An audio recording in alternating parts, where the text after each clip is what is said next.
चलिए आगे बढ़ते हैं। 2024 के महासंग्राम में देश की राजनीति हर दिन नए रंग में सामने आती है। विपक्ष का खेमा मोदी विरोध का झंडा लेकर मुद्दों की बिसात तैयार करता है। चौतरफा विरोधों के हमलों के बीच प्रधानमंत्री मोदी का विकास रथ थमता नहीं है। देखिए एक रिपोर्ट।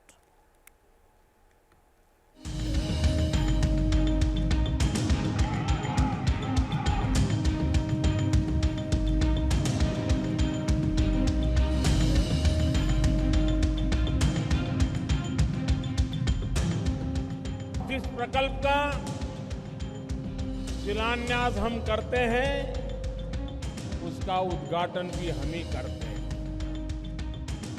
न्यू इंडिया का वर्ल्ड क्लास रेलवे स्टेशन, ये एयरपोर्ट भी पीछे छूट जाए। न्यू इंडिया में वंदे भारत की एक और रफ्तार की 32 घंटे का सफर 11 घंटे में पूरा हो जाए। यह है प्रधानमंत्री मोदी का विकासवाद, जो रफ्तार के नए ट्रैक पर फर्राटा भर रहा है। 2 दिन 28,000 करोड़ के प्रोजेक्ट की सौगात।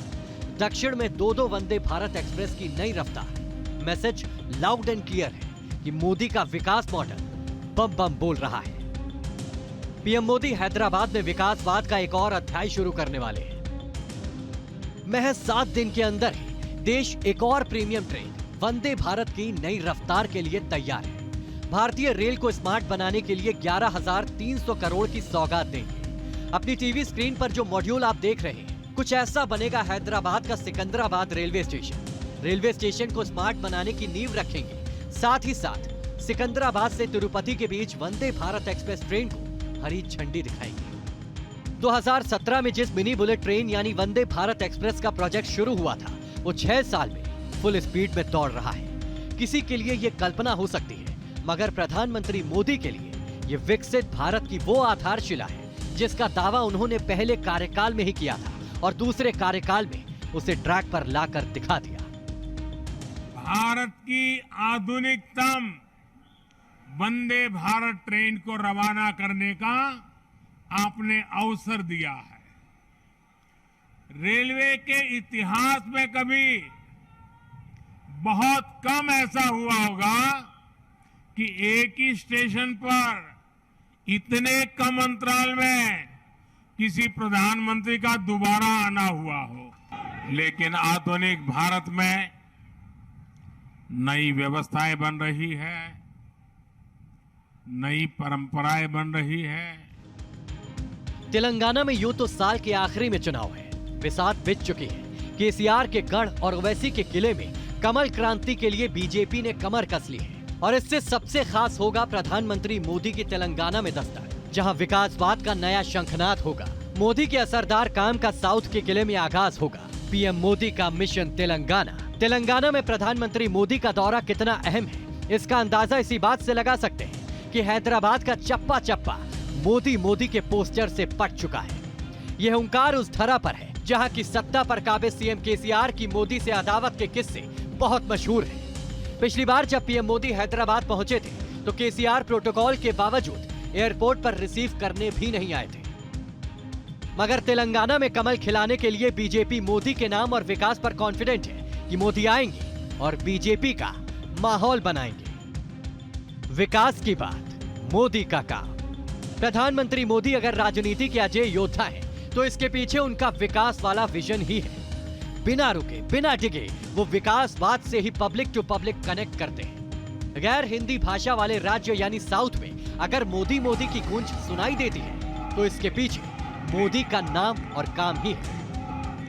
वो नामुमकिन सा लगने वाला टास्क हाथ में लेते हैं, तय वक्त पर उसे पूरा करके दिखाते हैं। वरना कर्नाटक के तुमकुर जैसे इलाके में देश ही नहीं बल्कि एशिया की सबसे बड़ी हेलीकॉप्टर फैक्ट्री बनेगी, ये पहले कौन अंदाजा लगा सकता था। विकास वाला विजन ही प्रधानमंत्री की पॉपुलैरिटी का सबसे बड़ा आधार है, जिसकी गूंज देश के हर सियासी अखाड़े में कुछ यूं सुनाई देती है। 22 का चुनाव आया, योगी जी को फिर से आपने मुख्यमंत्री बनाया। अब यूपी वालों में पूछने आया हूं, अब 24 का चुनाव है, मुझे बताओ 24 में यूपी क्या करेगा? जरा जोर से बोलिए, क्या करेगा भाई?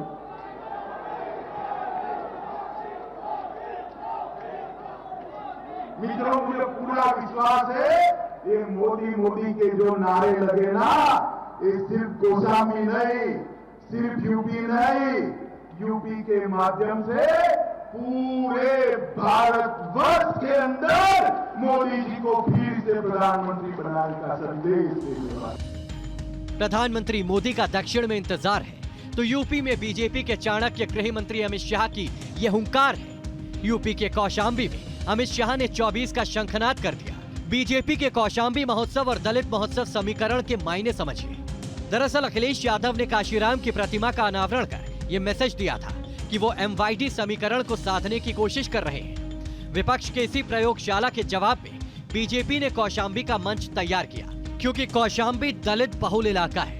यहाँ मोदी योगी की लहर में सिराथू सीट पर डिप्टी सीएम केशव प्रसाद मौर्य हार गए थे, लेकिन अब योजनाओं के जरिए मौर्य हुंकार भर रहे हैं कि माहौल बीजेपी के पक्ष में आ जाए। 2024 का लोकसभा चुनाव बहुत ऐतिहासिक है, निर्णायक है। हम यह विश्वास के साथ कह सकते हैं कि हम उत्तर प्रदेश में इस बार 80 की 80 लोकसभा सीटें जीतने की स्थिति में हैं और देश में 400 बार फिर से एक बार सबसे मजबूत माननीय नरेंद्र मोदी जी के नेतृत्व में केंद्र में सरकार बनाने के लक्ष्य के साथ काम करेंगे। यूपी में 18% से ज्यादा SC वोटर्स की ताकत है। मोदी युग में बीजेपी को SC समाज का अच्छा खासा वोट मिलता रहा है। बीजेपी इसके पीछे पिछड़ी जातियों के लिए चलाई जा रही योजना को आधार मानती है, लेकिन क्या वाकई सरकारी योजनाएं हालात बदलने में कारगर हो रही है? ये आप देखिए।